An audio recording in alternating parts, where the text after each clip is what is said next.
Bonjour. Merci à tous pour votre présence. Merci à SPBQ et MAPAC de nous avoir gardé un petit créneau dans une journée occupée. Mon nom, c'est Hugo Chapdelaine. Je suis responsable des ventes, de la commercialisation, du développement de la congélerie Héritier Normandin. Puis, depuis la dernière année aussi, en fait, membre actif là, du comité d'administration pour la Wabana Canada. Donc, la Wabana étant votre association de bleuets sauvages d'industrie d'Amérique du Nord, qui est, si tu veux, un outil, si on veut, de recherche, de promotion, de communication des avantages du bleuet sauvage versus principalement le bleuet de Corinne, mais aussi dans le marché dans son ensemble. Donc, excusez-moi un petit instant. Pour faire un petit historique, en fait, là, la Wabana a été créée en 1981, pour ceux qui ne savaient pas.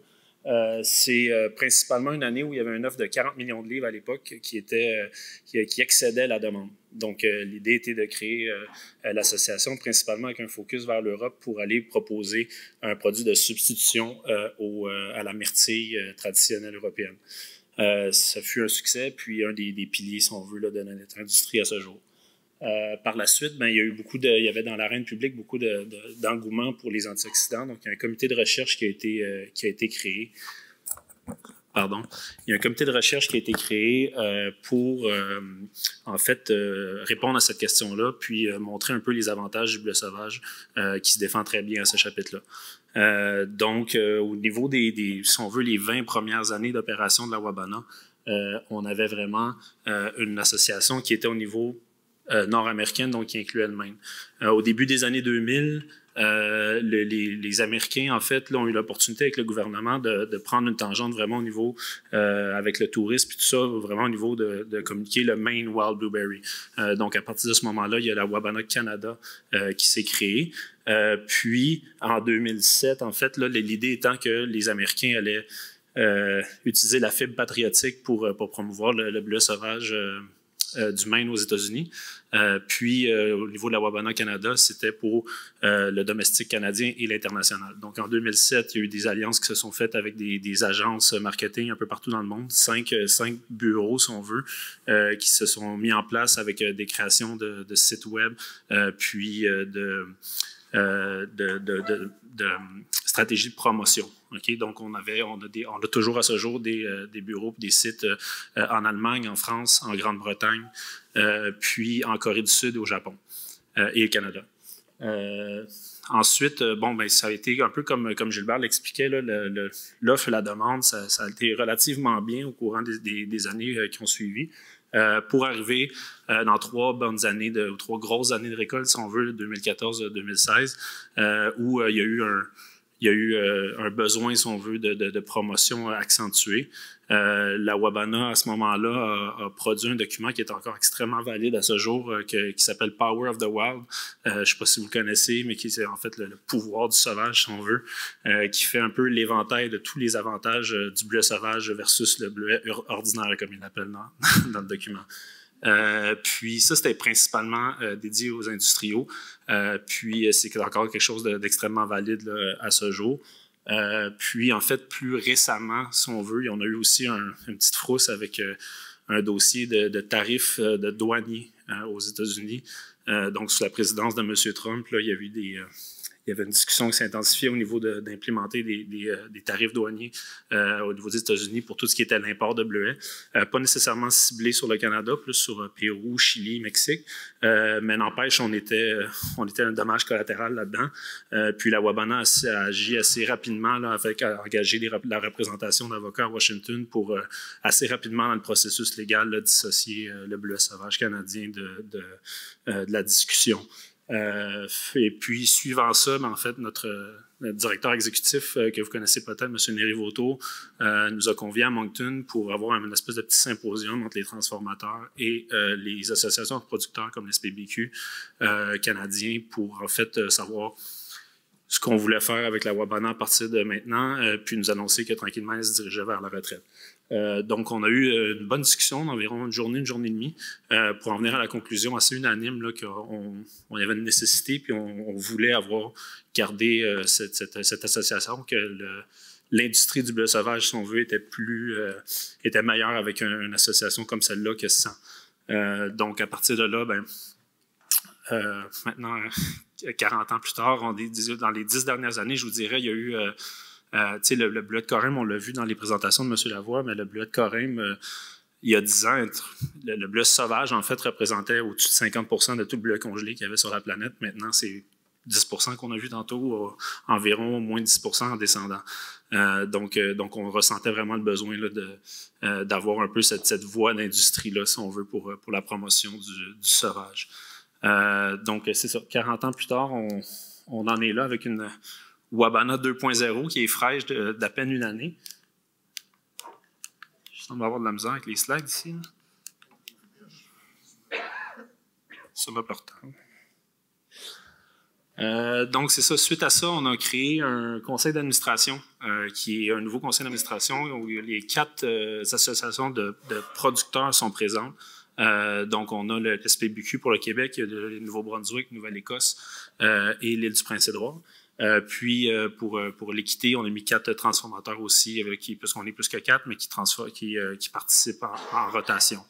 Ça, c'est vraiment au niveau canadien. Donc, on a un comité de recherche qui est un comité conjoint avec des budgets conjoints entre la Wabana US puis la Wabana Canada qui font des recherches, qui est chapeautée par Mme Colleen Craig, qui est très, très orientée sur le marketing. Donc, elle va mettre toutes les ressources puis les budgets vraiment sur un message qui va bien résonner avec notre audience, nos consommateurs. Puis ensuite, c'est vulgarisé, puis c'est transmis au niveau soit Wabana Canada ou Wabana US. Donc ensuite, pour ce qui est du Wabana Canada, on vote des budgets attachés à ça, puis on transfère au comité marketing pour faire un peu, si on veut, la communication et la promotion des résultats. On fonctionne ou on a l'intention de fonctionner, si on veut, sur 3 piliers différents au niveau de promotion et de communication. Soit un pilier qui est vraiment au niveau du consommateur final, donc avec les médias plus traditionnels, si on veut, des magazines, puis des morning télé, la télévision le matin, puis aussi les nouveaux médias, les médias sociaux, que je vais vous inviter un peu plus tard là, à venir nous rejoindre là-dessus. Donc, ça, c'est pour la portion vraiment consommateur, pour parler au consommateur, pour lui convaincre que tant qu'à choisir un bleuet, on prend un sauvage. Hein? Puis ensuite, on a aussi un autre message qui est adressé plus aux professionnels de la santé, donc les diététistes, les nutritionnistes, pour qu'ils puissent, en fait, là, à travers différentes des infolettes ou allant dans les conventions, des colloques, qu'on puisse là, parler à ces gens-là, puis faire la place pour le sauvage dans les institutions publiques ou privées. Le dernier axe, si on veut, qui est de communication, qui est un des plus importants, c'est celui vers l'industrie. Donc, je vous parle un peu plus tôt de Power of the Wild, c'en est un exemple d'un document marketing qui fait l'éventail des avantages du sauvage. Ça nous prend plus de communication comme ça, qui parle aussi avec il y avait à l'intérieur de ça, il y a des focus groups qui se sont faits pour montrer les intentions d'achat des consommateurs sur du sauvage versus du conventionnel, puis l'aspect qui est vu de ça. Donc, ça, c'est en gros ce qui se fait à l'intérieur de la Wabana. Là où la Wabana était assez faible, si on veut, dans son existence jusqu'à date, c'est au niveau de communiquer ce qu'elle fait à vous, en fait, aux producteurs. Vous payez d'une façon ou d'une autre pour ces activités-là. Sachez que toute promotion est bonne, toute publicité est bonne. Puis, l'idée étant que là, il faut on veut travailler un peu l'aspect de rendre les comptes à vous, en fait.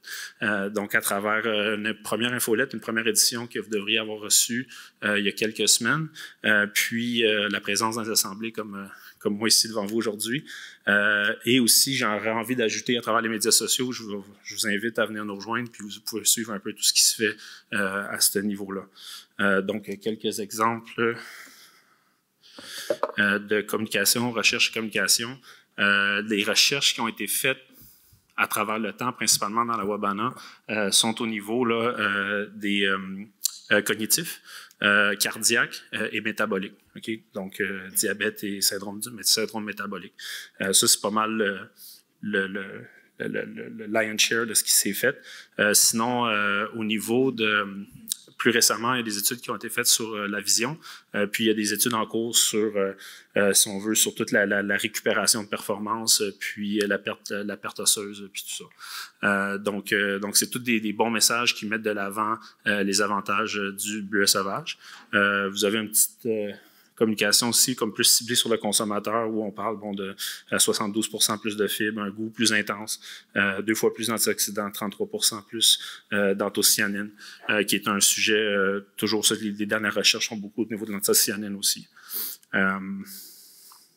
Pour ce qui est des exemples, si on veut, plus concrets au niveau des communications de l'industrie, je vous ai mis ici un morceau que j'aime bien, là, que j'utilise beaucoup qui provient encore une fois de Power of the World, où on voit là, entre les mains et les muffins, c'est inversé, là, mais on voit un produit de boulange industriel, un muffin, avec un bleuet de Corinne versus un bleuet sauvage. Puis en fait, là, le discours là-dedans qui est attaché à ça dans le document pour les industriaux, c'est que on a une plus grande valeur ajoutée au niveau des valeurs nutritionnelles, un goût et une saveur plus intense, mais aussi, surtout, en mettant 25% environ moins de produits. Donc, le bleuet sauvage, en étant plus petit, on a plus d'unités ou de fruits par volume, qui fait que c'est intéressant pour eux. Ils peuvent avoir un produit qui est meilleur en mettant moins de produits. Je vous ai aussi mis un petit exemple là, de ce qui est communiqué au niveau là, de la capacité antioxydante du bleuet sauvage versus d'autres fruits disponibles. Je vais terminer là-dessus pour vous expliquer un peu le système de gouvernance qu'on a mis en place dans la nouvelle Wabana qui a seulement quelques mois, là, mais on a séparé ça en 4 différents comités. Donc, il y a un comité stratégique, qui, à date, est en train de mettre à jour la charte, si on veut, la convention de l'association. On est aussi en train d'embaucher un nouveau directeur exécutif ou directeur général pour la Wabana, que j'espère vous allez rencontrer bientôt. Puis, on essaie de mobiliser toutes les parties prenantes pour qu'on soit bien aligné puis que nos actions soient concrètes. Puis, on est en discussion aussi avec la Wabana US pour faire plus de cohésion puis raffermer les relations. Le comité de finances, lui, vient tout juste de terminer un accord de financement d'une période de 3 ans pour la nouvelle Wabana pour montrer les résultats pour faire un test. Puis, fait la proposition de l'approbation des budgets et des dépenses avec la comptable et fait de la recherche pour aller chercher des subventions gouvernementales attachées à ça aussi. Le comité de recherche, je vous en ai parlé, compile les résultats des données, les vulgarise, puis initie des nouvelles recherches là, qui vont aller dans le sens du message qu'on veut véhiculer. Puis, il fait aussi l'engagement auprès des professionnels de la santé, puisque c'est une portion plus technique. Tout ce qui est véhiculé au comité marketing, en fait, on fait une planification annuelle, puis on répond aussi aux opportunités là, ponctuelles là, pour des communications dans ce sens-là pour l'approbation. Là-dessus, je vais passer le flambeau à Mme Annie Langlois, qui va vous expliquer un peu plus en détail qu'est-ce qu'on a fait au courant des derniers mois avec le comité marketing canadien au Canada. Madame Langlois travaille depuis plusieurs années pour la communication et le marketing du bleuet sauvage pour la Wabana, je crois pour la SPBQ aussi un petit peu. Puis conjointement avec une autre agence à Toronto. Donc, on est assez choyés d'avoir des professionnels qui sont extrêmement engagés envers notre industrie pour nous aider à passer ce message-là. Une des grosses aspects qu'on a changé cette année, c'est justement les médias sociaux qui n'existaient pas avant. Donc, pendant que vous faites un peu le recap de ce qui a été fait dans les derniers mois, moi, je vais me promener dans la salle avec des petites cartes ici qui ont des codes QR. Okay? Donc, les cartes, là, on a 3 médias sociaux, Instagram, X et Facebook. Puis, je vous demanderai en fait de nous aider à vous aider, okay? en allant rejoindre les médias sociaux, puis en participant, en vous abonnant en fait, puis partager, puis liker quand vous pouvez ou quand vous aimez le contenu. Le but étant qu'on veut leur créer une belle communauté qui rayonne bien, que vous êtes un amplificateur de ça. Puis ensuite, quand on aura une grande communauté, on va tranquillement augmenter la qualité du contenu là, de ça. Donc, je vous remercie, puis on aura des questions, des réponses, suggestions, commentaires, potentiellement à la table à café par la suite. Oui, je vais.